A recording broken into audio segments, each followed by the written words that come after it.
Well, it's currently spring of 2023, and I've never owned more cars in my life than I do right now. And I just wanted to film them all before I start transporting them to my new house that I bought, which is 400 miles away. Anyways, I wanted a second gen Ram forever and ever. This one is a 2500 Ram, which is a 3/4 ton, and then it has a 5-speed transmission, stick shift, and it's a 4x4. And it also was a theft recovery, which made it way cheaper. And it's got 198 on it currently. The Kia, which has tons of bird crap on it, that's awesome for the video. I used this as a delivery car for about 10 years for various delivery services. This car is currently at $260. Geo Metro I bought about a year ago. It is a automatic 4-cylinder, unlike the first two Geo Metros that I owned, which were both 3-cylinder 5-speeds. Anyways, this car was extremely cheap because someone fried the wiring harness. Well, actually just 2 wires in the wiring harness regarding the starter. They installed the starter somehow and ended up shorting some wires. So I rewired it and it runs great. I bought that car with 45,000 miles and now it has 50,000 miles, and it is by far the lowest mileage car I've ever owned. I bought this Sequoia, which is a dedicated tow vehicle. This one's also at $260, like the Kia. This car was pretty cheap.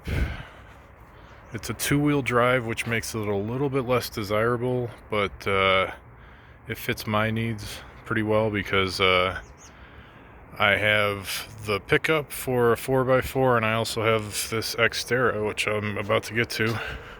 Moving on, and almost all these cars have destroyed paint. That seems to be a theme. I live over here in Colorado, and I'm moving to Utah, and they sit outside all the time, and the paint just gets destroyed.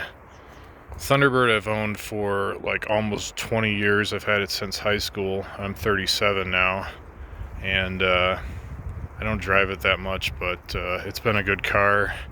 Mileage on it's around 150, I think, right now. This is the modular 2-valve 4.6 V8. And this car, the most recent car I purchased for $200, was this Cobalt. It's an 07. I intend on making this car a track car. There's a dirt track by the house I bought, and they have 4-cylinder front-wheel drive races. That car was owned previously by a good friend of mine that passed away, and it has 169 on it. My van, I've owned this car forever as well. This one's probably been about 20 years of ownership. This originally came from the Chicago area, and it is rusty. I put those panels on there to cover up all the rust that was creeping up on the rocker panels. Anyways, I've taken this van across the country a few times. It's been pretty reliable. It has the 3.3 liter with an A604 transmission, and I have had a little bit of drama with the transmission. They're kind of notorious for being unreliable, but the reality is if you replace the input and output sensor, I actually have extra input and output sensors in the glove compartment at all times on this van because often that's what fails and sends it into limp mode. I also had drama with the connections to the computer, the trans computer, getting a little wonky. And then there's of course also the shift solenoid that failed once.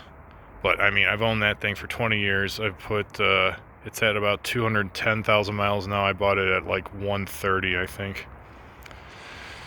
Moving on. 93 Dodge Shadow. I absolutely love these cars.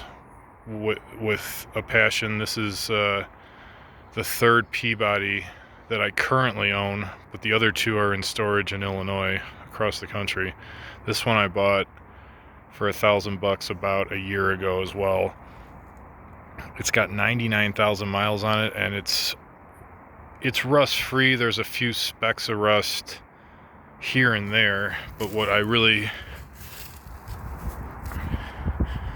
like about this car is you can do that without cutting your hand on some rust. Anyways, this is a 3-speed auto, and it runs pretty well. It does have a few rattles within the engine here and there that I haven't really gotten to the bottom of yet, but I'm looking forward to that. This Nissan Xterra, which is an 02, I bought for $1,500 about 4 months ago, and this also came from someone that passed away suddenly and unexpectedly. So I bought it from an estate. Basically, the reason I thought this car was so cool is because I wanted to have a dedicated off-roader. I wanted a full-framed off-roader. I didn't want to mess around with anything that had like a steering rack and like stuff that was vulnerable to off-road situations.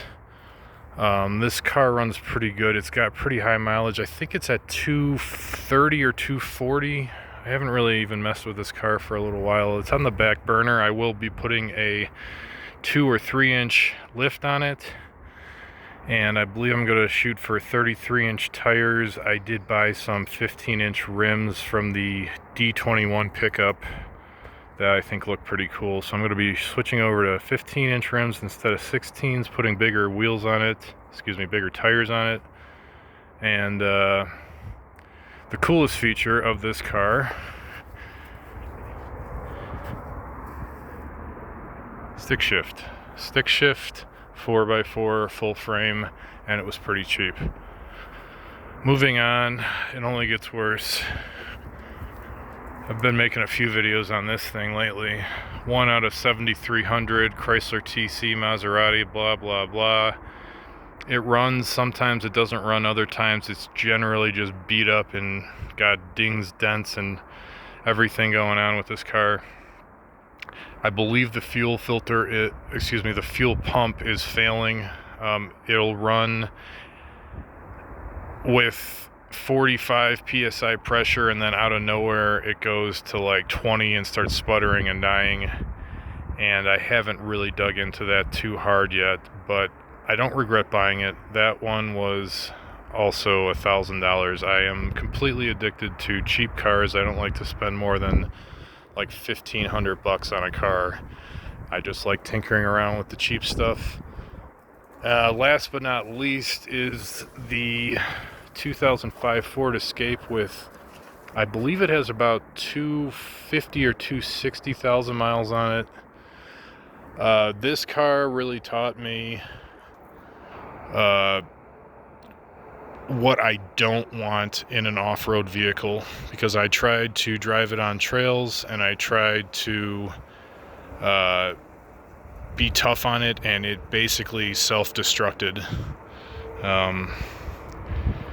Currently the transfer case is worn out, worn out to the point of it's not even engaging the rear wheels anymore. So it needs a new transfer case, which is a huge job. Also, the steering rack has play in it from all the trails I subjected it to. And basically owning this for a few years made me buy the Xterra, because it's there's no low gear, and also the drama with all-wheel drive all the time is just not for me. I mean, the transfer case is a huge deal. You're supposed to replace all the tires at once so that there's, there's no difference in how much stuff is turning. Just the whole situation, I gotta say, this is on the back burner, and I would never buy another Ford Escape. It has been reliable in a sense. The engine has never really failed The transmission itself has never really failed. As far as the transfer case goes, that's more drama than I really want to deal with. And also, like I already mentioned, from being pretty tough on it, it has a lot of play in the steering rack, and I think the rear differential is going to need to be rebuilt as well, because it started humming in the last maybe 10,000 miles.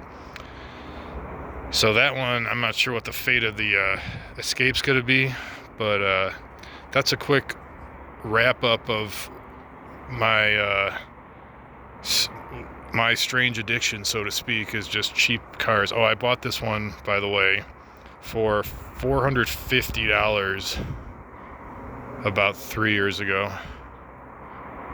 All right, that's it. Hope you make better choices than I do.